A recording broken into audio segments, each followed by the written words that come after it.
নমস্কাৰ সকলোকে ৰঙালী বিহুৰ শুভেচ্ছা জ্ঞাপন কৰিলোঁ আৰু আজি আছোঁ মোৰ নিজৰ গাঁওখনত আজি মুকলি বিহু হৈ আছে গতিকে অলপ দেখাম বুলি ভাবিছোঁ গতিকে আপোনালোকে চাই থাকক এই ভিডিঅ'টো শেষৰলৈকে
বিজুলি হিবা হৰে ওইলা হৰে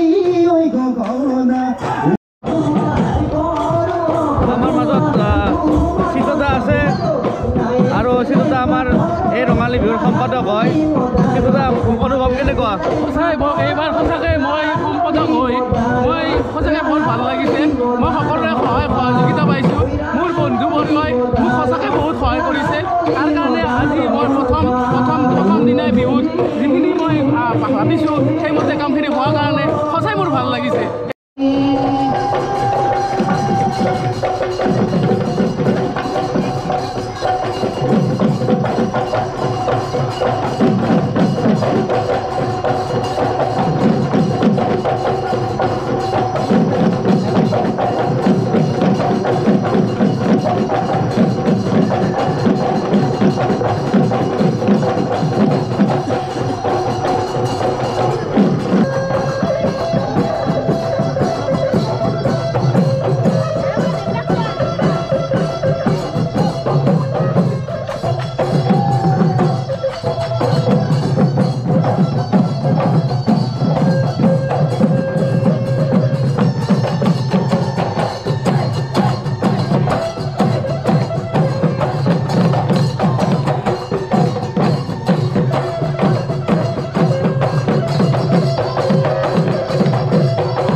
আমাৰ মুকলি বিহু চলি আছে। এয়া আমাৰ মাজত ভৱেশ দা ৰঙালী বিহু উপলক্ষে কি অনুভৱ? আমি এইবাৰ বৰকা অনুভৱ ৰঙালী বিহু সন্মিলনী আমি দুদিনীয়া কাৰ্যসূচী লৈছোঁ। প্ৰথম দিনা আজি পহিলা বহাগত আমি ৰাতিপুৱা আমাৰ খেল ধেমালি প্ৰতিযোগিতা আছিল আৰু এতিয়া আমাৰ মুকলি বিহু চলি আছে আৰু অহাকালি আমাৰ ৰাকেশ শ্ৰীয়ানৰ গান আছে, সংগীত অনুষ্ঠান আছে। গতিকে আমি আটাইখিনি মানুহকে আমাৰ বৰকাবাহী ৰাইজৰ লগতে এই অঞ্চলবাহী ৰাইজক আমি এই অনুষ্ঠানত আমাৰ ধন্যবাদ। Thank you.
আমাৰ মাজত চন্দা আছে।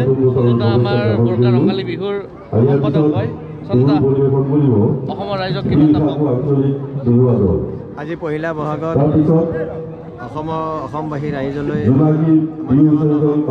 ৰঙালী বিহু আন্তৰিক অভিনন্দন জনাইছোঁ, সেৱা জনাইছোঁ। এই পহিলা বহাগৰ পৰাই অসমৰ ৰাইজে এক শান্তিপূৰ্ণ বাতাবৰণেৰে সন্মান পৰিচয় আশা ৰাখিছোঁ। আৰু আজি আমাৰ এই মুকলি বিহু অনুষ্ঠানত উপস্থিত সমূহ ৰাইজ, সমূহ আমাৰ উপদেশ নেতা, হিতাকাংক্ষী, শুভাকাংক্ষী সকলোলৈ আমি বিহু সমিতিৰ তৰফৰ পৰা পুনৰবাৰ আন্তৰিক শ্ৰদ্ধা জনাইছোঁ। আৰু বিভিন্ন কাৰ্যসূচী আছে, কাইলৈ আছে আমাৰ গোটেইখিনি, আৰু গতিকে সকলো ৰাইজক উপস্থিত থাকিবলৈ অনুৰোধ জনালোঁ। আৰু লগতে আমাৰ বিহুখন বহুত ডাঙৰ হয়, গতিকে আশা কৰিছোঁ সমূহ ৰাইজে ইয়াত উপস্থিত থাকিব আৰু ইয়াৰ অঞ্চলৰ সমূহ ৰাইজৰ সহায় সহযোগিতা বিচাৰে।